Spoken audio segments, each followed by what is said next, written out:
Diamonds, shining bright like stars, a symbol of love, so precious, rare and hard to find, the ultimate gift, one of a kind. Diamonds are a girl's best friend.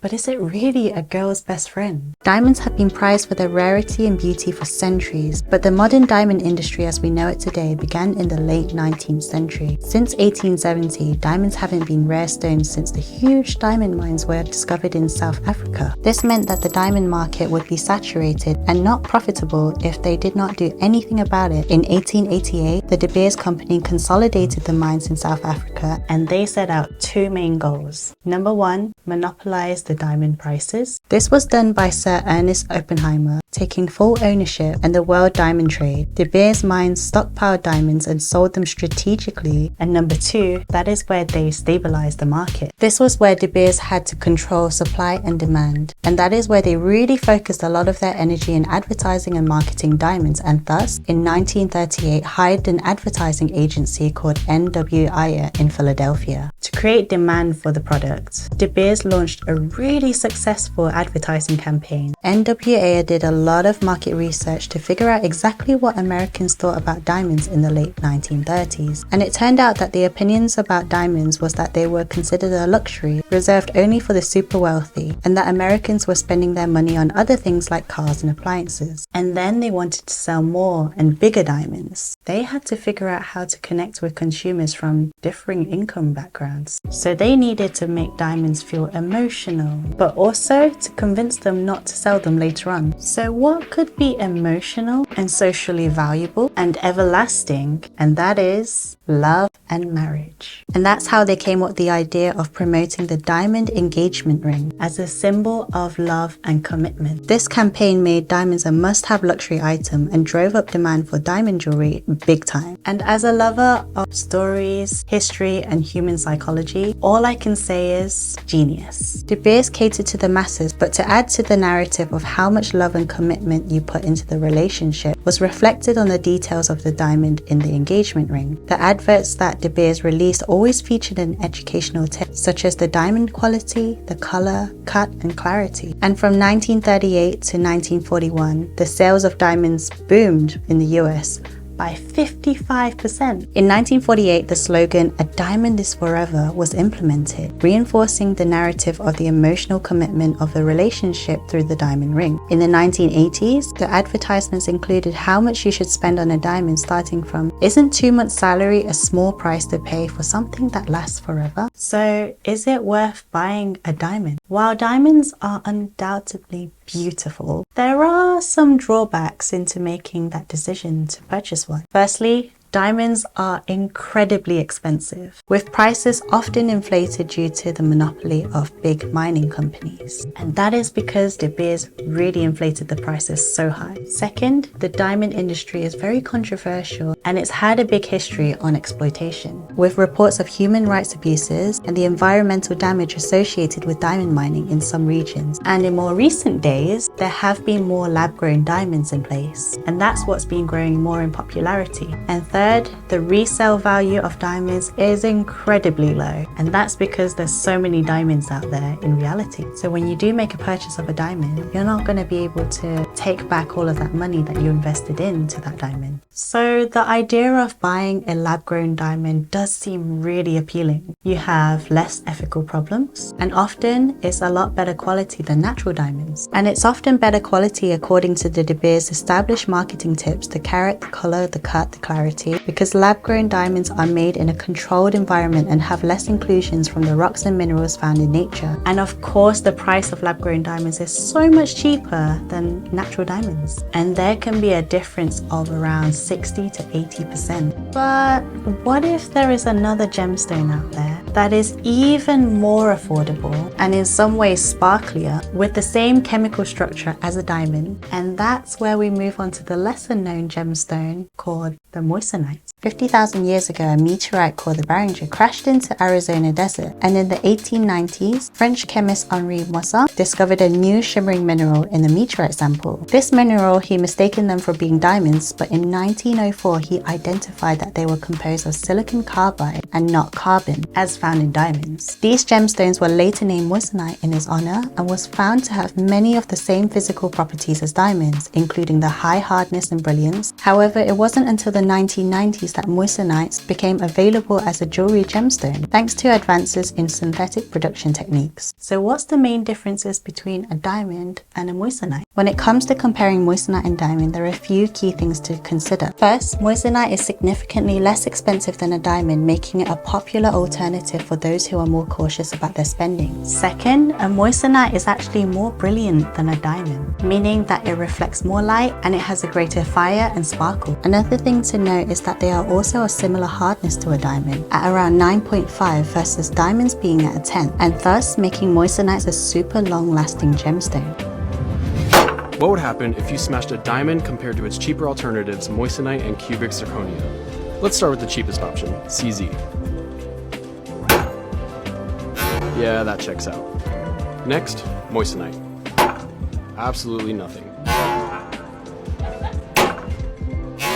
And third, just like lab-grown diamonds, moissanites are available to buy as jewelry as an ethical option too. And that is because it can be produced in the lab and there's no need for mining. But I don't think there's any known mines for moissanites. But do let me know if you do find one. Now, I have a really exciting unboxing for you, and this is kindly gifted to me from MSBLUE or MSBLUE, and they are a fine jewelry company in New York, and they mainly have an online store. They reached out to me and I was super curious about moissanites already, and when they reached out to me about moissanite jewelry, that's when I was really curious, because this is the first time I will be seeing a moissanite by eye for the very first beginnings and initial reactions. So we have this beautiful blue color for the bag, so cute, and I have like a little receipt kind of looking thing here, and it says that MSBLUE is founded in New York and is a global expert in lab-created natural gemstones, moissanite and lab-grown diamond engagement rings and fine jewelry. And in here they also have a ring sizer. So I struggled to figure out my ring size, and what I did was I wrapped some paper around and then measured that and compared it to the sizes on the website. But now that I have a ring sizer, I can actually choose more easily which size I am. So when they offered to give me 2 rings, I was really excited, and I wanted something for my middle finger, because when you put rings on your middle finger, that's a symbol of like leadership, very like motivational one, whereas the ring fingers for marriage and proposal, so I'll save that. So this was a little bit larger than my ring finger. I did order a size 6.5, should fit, so that's a really good size. This would probably be too big for my ring finger. I think for my ring finger I'm more of a 5.5. And then we have the 2 boxes in here, and I also have a cloth in here to be able to clean the jewelry. So let's open up the first one, and I really love the packaging because it's got these M's on there. I think that's for the moissanite. We have a white box saying MSBLUE, very classic, and if we open it, this one is the heart-shaped one, and this is just so pretty, so sparkly, and when you have a look at it, I can actually tell that it does sparkle more rainbow than a diamond straight away. I don't have a single stone diamond, most likely because they're very expensive, but I do have a fragmented one, so you will see that this is a diamond circle made up of 5 little fragments, and you can tell, although it's a different cut, the sparkle from both of them, it is a bit different, and you can see that the diamond sparkle is very white, whereas the moissanite is very rainbow, but both so beautiful. So this one is the heart-shaped design. There's a 1 carat moissanite as the center stone, and it's surrounded by the little tiny moissanite, so it's really sparkly all around. Very girly, this one, and as you can tell, the fit fits beautifully on the middle finger. And then I have my next one, and this one also comes in the same box. I got this one, which is a more simplistic design, so gorgeous. It doesn't have the sparkle on the band, but it's more of a minimalistic design as the center stone. It's got 6 prongs on there, but those prongs,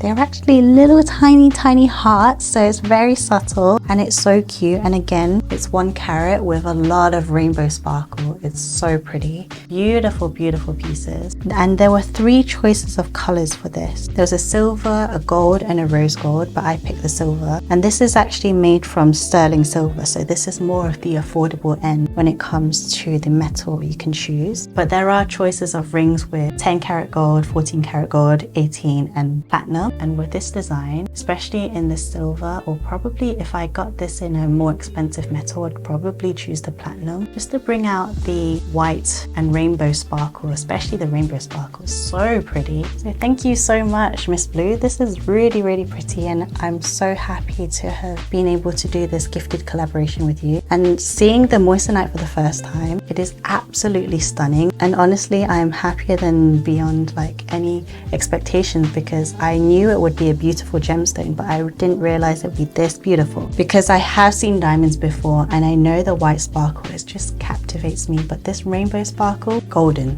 love it. And I know that shopping online can be a little bit scary, and I was also very like skeptical too, so I decided to do a little scratch test for you. So I'm going to compare a cubic zirconia. Cubic zirconia tends to be another gemstone that is considered like a fake diamond, or a lot of people used it to scam people. But the thing is with cubic zirconia is that it does turn cloudy very quickly, and that's where people realize that it's not really a diamond. But when you initially buy it, it does look very, very similar to a diamond. So the way I test for it is actually I scratch it. So I first scratch the cubic zirconia and I use my penknife, because this is the sharpest things I have with me. And you can see that I'm trying to scratch as hard as I can, and I have some micro scratches in there, and this just shows you that cubic zirconia doesn't last as long as a diamond. Now Moissanite, when it comes to the hardness compared to a diamond, is very, very similar. So any of these scratch tests, it should stand the test of time, and the only thing that should be able to cut a Moissanite is probably another Moissanite or another diamond, but not a penknife.